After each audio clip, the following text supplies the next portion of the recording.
Knowledge express, જાણકારીની speed. નમસ્તે, હું પ્રોફેસર શિરીષ કુલકર્ણી, વડોદરાની મહારાજા સયાજીરાવ યુનિવર્સિટીમાં ફેકલ્ટી ઓફ કોમર્સમાં અકાઉન્ટિંગ એન્ડ ફાઇનાન્શિયલ મેનેજમેન્ટ ડિપાર્ટમેન્ટમાં પ્રોફેસર અને હેડ રહ્યો હતો. બાદમાં 2016 સરકારે મને સરદાર પટેલ યુનિવર્સિટીમાં વાઇસ ચાન્સલર તરીકે નિયુક્ત કર્યો. ત્યાં મેં 2 ટર્મ સુધી આ કામ કર્યું. પછી અત્યારે ગુજરાત ન્યૂઝમાં પ્રકાશભાઈ વર્માના કારણે હું જોડાયો છું. આપણો વિષય ચાલે છે શિક્ષણ. શિક્ષણ આ વિષયમાં પરિવર્તન લાવવા માટે 2020માં નવી એજ્યુકેશન પોલિસી કહેવાના બદલે રાષ્ટ્રીય એજ્યુકેશન પોલિસી, આવી એજ્યુકેશન પોલિસી 1986માં છેલ્લે થઈ હતી. આ છેલ્લી જે 2020માં થઈ છે એ શિક્ષણમાં બદલાવ લાવવા માટેનો પ્રયત્ન છે. 1986ની પોલિસી જે 2020 સુધી ચાલી એમાં ફરીથી લોર્ડ મેકાલેએ જે ભારતીય શિક્ષણને તહેસ નહેસ નાશ કર્યું એમાંથી ઉગારવાનો પ્રયત્ન 2020ની રાષ્ટ્રીય શિક્ષા નીતિ છે.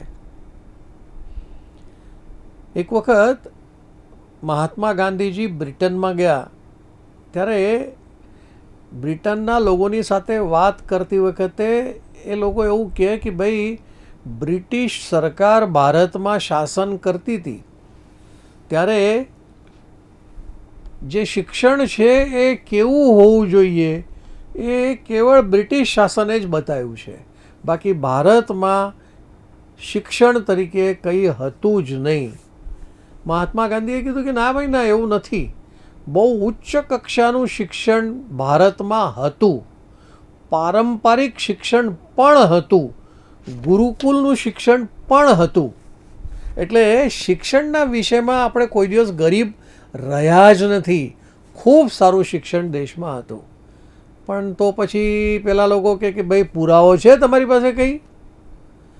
તો ગાંધીજીની પાસે તે વખતે કોઈ પુરાવો હતો નહીં.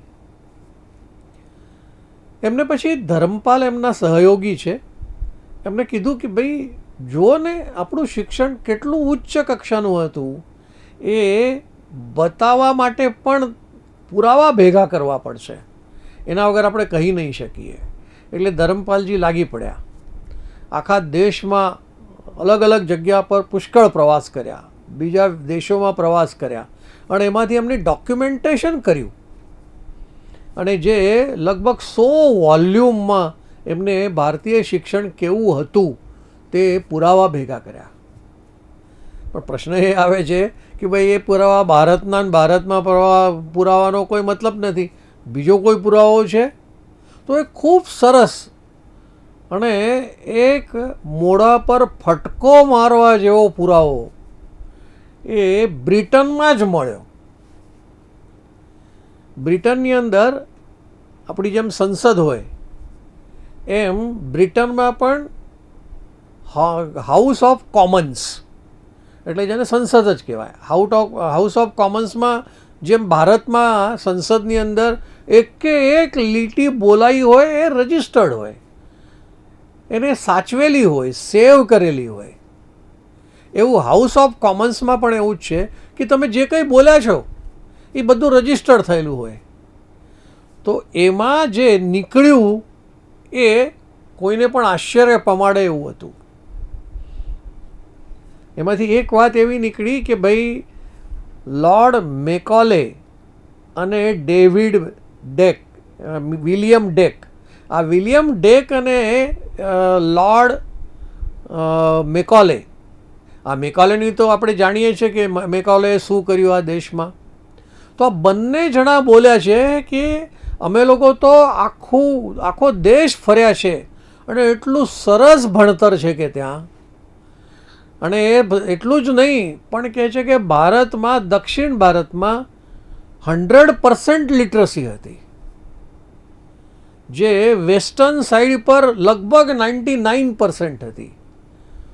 ઉત્તર ભારતમાં સહેજ ઓછી હતી, પણ આમ સરવાળે જો કહીએ ને તો સરવાળે સરેરાશ 100% લિટરસી ભારતમાં હતી. એટલે જો 100% લિટરસી હોય તો ભારતમાં શિક્ષણ નહીં હોય? શિક્ષણ હશે તો જ લિટરસી રેટ હશે ને. એટલું જ નહીં, એમાં એને કીધું કે ભાઈ આખા દેશમાં કોઈ બેરોજગાર નથી. જ્યારે શિક્ષણ ચાલતું હોય ત્યારે શિક્ષણમાં તમને નાત જાત એવું કોઈ દેખાય નહીં કે આ ક્ષુદ્ર છે, આ વૈશ્ય છે, આ બ્રાહ્મણ છે, એવો કોઈ નાત જાતનો ભેદભાવ શિક્ષણની અંદર કોઈ જગ્યા પર દેખાતો નહોતો. એવું એ લોર્ડ મેકોલે કહે છે કે જેને ભારતીય શિક્ષણને બરબાદ કરી નાખ્યું. એ હાઉસ ઓફ કોમન્સમાં બોલે છે. એટલું જ નહીં, એક આપણા માટે ખૂબ આનંદની વાત લાગે છે કે ગુજરાતમાં જ, એટલે જ્યારે હાઉસ ઓફ કોમન્સમાં લોર્ડ મેકોલે અને વિલિયમ ડેક બોલ્યા, એમને શું કીધું કે ભાઈ બ્રિટનના 3 પ્રાંત છે, આ ત્રણેય પ્રાંતને ભેગા કરી અને એની સંપત્તિનો સરવાળો જો કરીએ તો ભારતના એક જ શહેરમાં આટલી સંપત્તિ તમને જોવા મળશે, અને એ સંપત્તિ છે સુરતની. એટલે સુરત એટલું, એટલે તો કહે છે ને કે ભાઈ ભારત આ સોને કી ચીડિયા કહેવાતું. સોને કી ચીડિયા કે એટલે એવું જ થયું ને કે ભાઈ બ્રિટનના 3 પ્રાંતોની ટોટલ સંપત્તિ એક સુરત શહેરમાં હોય તો આખો દેશ કેવો હશે. આપણે ફરીથી જો વિચાર કરીએ તો ભાઈ શિક્ષણ સારું તો સમૃદ્ધિ સારી. એક પણ બેરોજગાર ન હોય, 100% લિટરસી હોય તો ત્યાં સમૃદ્ધિ હોય એ સ્વાભાવિક છે. તો ગુરુ શિષ્યની પરંપરા એક અને પારંપરિક શિક્ષણ, આ 2 પ્રકારની શિક્ષણ પદ્ધતિ તે વખતે હતી. અને એ પારંપરિક એટલે સ્વાભાવિક છે કે સુથાર પોતાના દીકરાને સુથારી ભણાવે, લુહાર પોતાના દીકરાને લુહારી ભણાવે, કડીઓ પોતાના દીકરાને કડીઓ બનાવે. એટલે પારંપરિક શિક્ષણ આ ભારતમાં હતું જ. પણ ગુરુ શિષ્યની પરંપરા તો હતી જ. અને ગુરુ શિષ્યની પરંપરા એટલે કોઈ ગુરુકુલ હોય, એ ગુરુકુલમાં એક ગુરુ, એના નીચે 50 શિષ્યો એને બહુ સારી રીતે તૈયાર કરે. જોજો, એક ગુરુ 50 શિષ્યો તૈયાર થઈ ગયા હોય, એ દરેક 50માંથી જે શિષ્યો હતા એ ગુરુ બને, અને દરેક ગુરુ પાછો એને 50. એટલે આવી રીતે ગુરુકુલની અંદર ઓછામાં ઓછા 200 વિદ્યાર્થીઓની સંખ્યા હતી અને વધુમાં વધુ 20,000ની સંખ્યા હતી. એમાં પણ એક કુલગુરુ હોય, એટલે જે અત્યારે આપણે વાઇસ ચાન્સલર કહીએ છીએ, એ ગુરુકુલમાં કુલગુરુ હોય, એવી રીતની પરિસ્થિતિ તે વખતે હતી. અને આખા વિષયમાં જો વિચાર કરીએ તો આપણને આમ લાગશે કે ભાઈ શિક્ષણમાં મલ્ટીડિસિપ્લિનરી જેવું શિક્ષણ આપણને દેખાશે. અને મલ્ટીડિસિપ્લિનરી એટલે જ કહું છું કે બધા જ પ્રકારની ભણતર એ વિદ્યાર્થીઓને ગુરુકુલની અંદર મળતું હતું. અત્યારે જ્યારે આપણે નવી શિક્ષા નીતિ, રાષ્ટ્રીય શિક્ષા નીતિની વાત કરીએ છીએ ત્યારે નવું છે એટલા માટે પારંપરિક શિક્ષણ જેવું અથવા નાનપણથી તૈયાર થાય વિદ્યાર્થી બાળકો, એવું માનવામાં આવે છે કે જ્યારે બાળક નાનો હોય, એ નાનો બાળક આંખોથી વધુ ગ્રાસ્પિંગ કરે, કાનથી ઓછું. કેમ કે કાન અને આંખની વચ્ચે જે 4 આંગળીનું અંતર છે, એ અંતર ગ્રાસ્પિંગ આંખોથી વધારે આવે, જોવામાં વધારે ધ્યાનમાં આવે. એટલા માટે ઘણી વખત આપણે જ્યારે સુથારની વાત કરીએ ને ત્યારે સુથાર પોતાના દીકરાને ભણાવે ત્યારે એ જોતો હોય કે આ કેવી રીતે લાકડું કાપવાનું, કઈ રીતે લાકડું જોડવાનું. એટલા માટે આ નવી શિક્ષા નીતિમાં આખો બદલ કરવામાં આવ્યો છે.